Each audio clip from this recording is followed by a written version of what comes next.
Hello, I'm Rainy. Welcome to my channel. Coming up in today's video, I'm going to share with you how I made this awesome black and red striped chocolate mud cake. Whew, that was a mouthful. For my husband's birthday recently, so stay tuned.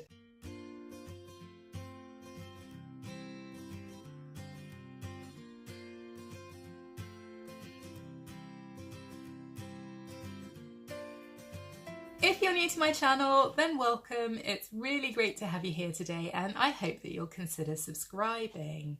And if you're already a subscriber, then don't forget to hit that little bell button below and you will get notified every time I post a new video. I also have a new little venture, guys. I have started a second channel. It's called Rainy Johnson Worship, and it's where I showcase some of the hymns and worship songs that I have covered. So if you're interested in that sort of thing, head on over to there. I will put a link in the description below, and if I can figure out how to do it, I'll also put it in the I button above. But without further ado, let's start this video. So the first thing to note is that this recipe was originally for a 9-inch cake pan with a depth of 3 inches, and for this tiered cake I've got one tier that is 8 inches and another tier that is 6 inches by about 4.5 inches in depth for each. And so this means that each layer of cake is 1.5 inches, and there are 3 layers to each tier. So I have adjusted the recipe to account for this, and all the amounts are given in the description below. Suffice it to say that I have baked it in 2 parts, the first part being 2/3 of the cake and then the second part being 1/3 of the cake. So all the measurements that you can see in the images here are for the first 2/3. So I hope that makes sense. Probably it's a bit clear as mud, but it should make sense as we go through the recipe. So in my saucepan here, I've got about 245 grams of dark chocolate broken into pieces, and I'm adding just over a tablespoon of strong coffee to that. I then added 308 grams of butter. Well, actually this is stork baking butter. I often use this in my cakes and don't tend to notice any difference between that and using actual butter. However, for any kind of icing like a buttercream, I would always use proper butter. And then finally, I added 125 ml of whole milk. I then heated this on the hob on a low heat, stirring continuously to make sure that nothing burned, until all the ingredients had fully melted and there were no lumps left. Then taking a large bowl and setting it on some weighing scales, I added my chocolate mixture into the bowl and then measured out my caster sugar. So I used 308 grams of caster sugar, and then I mixed that in until it was thoroughly combined. I then took out my self-raising flour and added 308 grams of self-raising flour along with 50 grams of cocoa powder. I then whisked 5 large eggs in a measuring jug and added a dash of vanilla, and then I popped that on my weighing scales and added in 185 ml of Greek yogurt, and then I whisked that all together just with a fork until it was pretty smooth, and then I added that into my chocolate mixture, and then literally I just folded it all together until it was well combined, and I didn't use any kind of mixer for this, literally just hand mixing. I then poured my cake batter into my greased and lined 6-inch and 8-inch cake pans, and I poured it so that each of the cake pans had the same depth of cake batter in it. I then popped them into an oven preheated to 160 degrees Celsius for about 45 minutes for the 6-inch and about an hour and a quarter for the 8-inch, but basically I just did them until a skewer popped into the middle came out clean. Now for my buttercream, I use a 2:1 ratio. That's 2 parts of icing sugar to 1 part of butter. So that's 1 kilo of icing sugar to 500 grams of butter. And like I said earlier, for your buttercream, it's really important that you use a good unsalted butter. And then the way that I tend to make my buttercream is I add about half of my icing sugar to my butter, and then I mix it in my stand mixer for about 5 minutes until the butter starts to become light and fluffy, and you will notice that the butter will get much paler, so it will become much whiter in colour. And then once it reaches this stage, I will then add the rest of my icing sugar. I'll then add in a dash of vanilla and then a little bit of milk, and I usually just do this by eye until I get the consistency of buttercream that I'm looking for. And then my final step was to divide my buttercream between 2 bowls and colour them. Now unfortunately I didn't show this step, but it was pretty straightforward. I just used Sugar Flare gel colours. I used the Sugar Flare Christmas Red to make my red, and I used the Sugar Flare Extra Black to make my black, and I would, wherever possible, use extra black, not just black, because you want to try and get it a really dark black. So as I think you'll be able to see in the next image, you can see just how dark I was able to get that black. So that's what extra black will give you, whereas if you use an ordinary black, you will get more of a grey colour. And then the next step was just to fill some piping bags. So here I'm using a silicone piping bag. Actually, I love these piping bags. They're reusable and they're really good. Got great grip on the outside and they're really super smooth on the inside. And I just used a large round nozzle. So I used 2 piping bags, obviously one for the red and one for the black. I then popped my bag over a glass just to make it easier for me to fill it, and then started to fill each bag with the buttercream.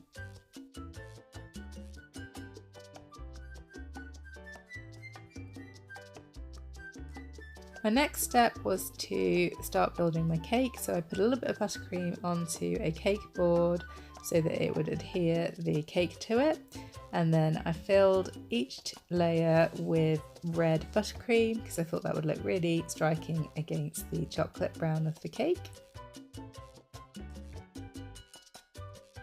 And then continue to layer up my cake until I reach the top.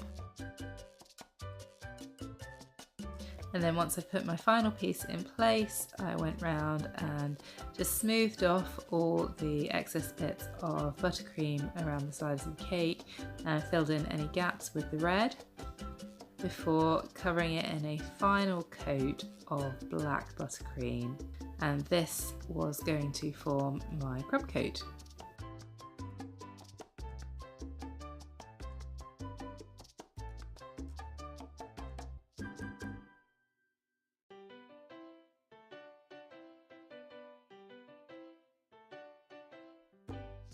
Once I was happy with my crumb coat, I then popped it in the fridge for about an hour to let it fully set, or you could pop it in the freezer for about 10-15 minutes.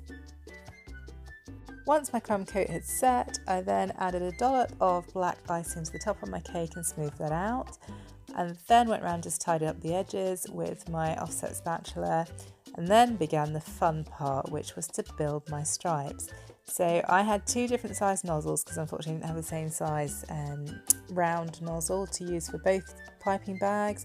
So the red one was slightly smaller, so I did 2 stripes of red for each layer and then 1 stripe of black, and just continued to alternate my colours until I reached the top. So continued with 2 stripes of red, 1 stripe of black, and I think my black was my top line. And once I had completed that, I then took my bench scraper and gently started to take off the top layer of icing until it started to get really smooth. And it's really key here to do this gently, so you don't want to take off a ton all at once. You want to do it little by little by little and really build up that colour. And so as you can see, those stripes are already starting to look absolutely amazing.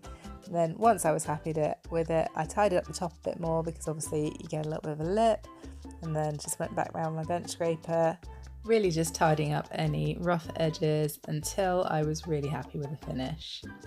The other key thing to mention is that in between each pass with your bench scraper, you must clean it off really well, because you don't want to get any kind of cross-contamination, so to speak, between the red and the black.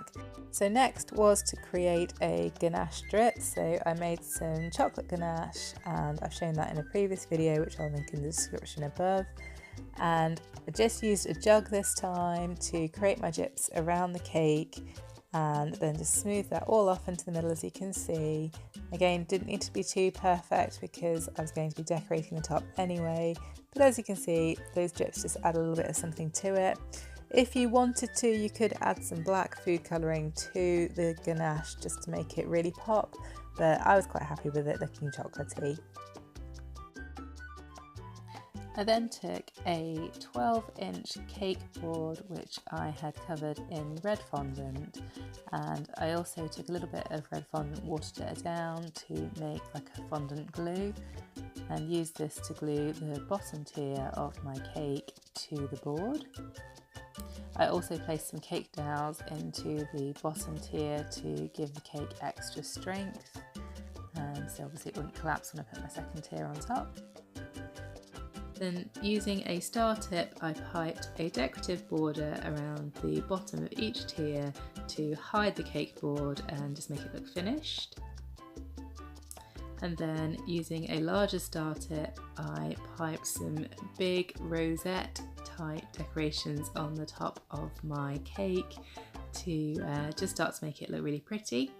And then I piped some slightly smaller black rosettes in between the red rosettes, just to mirror the striped theme that we have going on the sides of the cake. I then decorated the top of the cake with some edible gold balls, and then popped one little ball on the top of each black rosette. And then I decorated the top of the bottom tier with a few more of the gold balls, and then I finally put some around the very bottom of the cake, just dotting them in amongst the border, really just to tie it into the rest of the cake. And then to continue decorating, I added some edible gold glitter to the top of the cake, and then sprinkled a little bit around the top of the bottom tier as well. And you can really see it coming together now. And then the next step, which was one of my favourites, was to take some Maltesers, pop them into a Ziploc bag with some edible spray luster dust, so gold luster dust, and keep spraying it until you've got a good amount in there. Shake them around and you get these beautiful gold balls to put on the top of your cake, which just looked really, really pretty and really finished off the cake.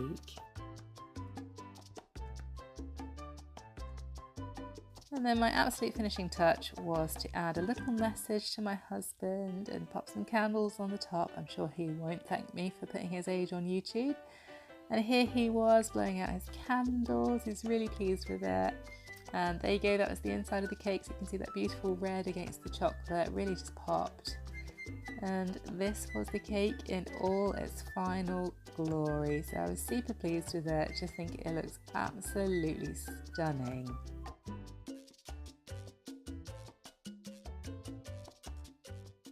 So that's it, guys, that's it for this cake tutorial. I really hope that you've enjoyed it and that you have a go at making this stunning and very, very delicious cake.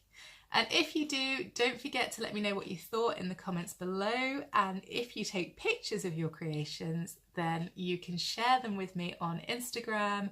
I am Rainey S. Johnson on there, so you can follow me and tag me in your pictures.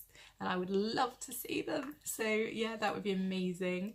Also, if you have any suggestions for future cake videos or future parenting videos that you'd like me to cover, pop those in the comments below too. Don't forget, if you have enjoyed this video, then give it a really big thumbs up, share it with your friends, and don't forget to hit that subscribe button below. And then finally, guys, just one last plug for my new channel.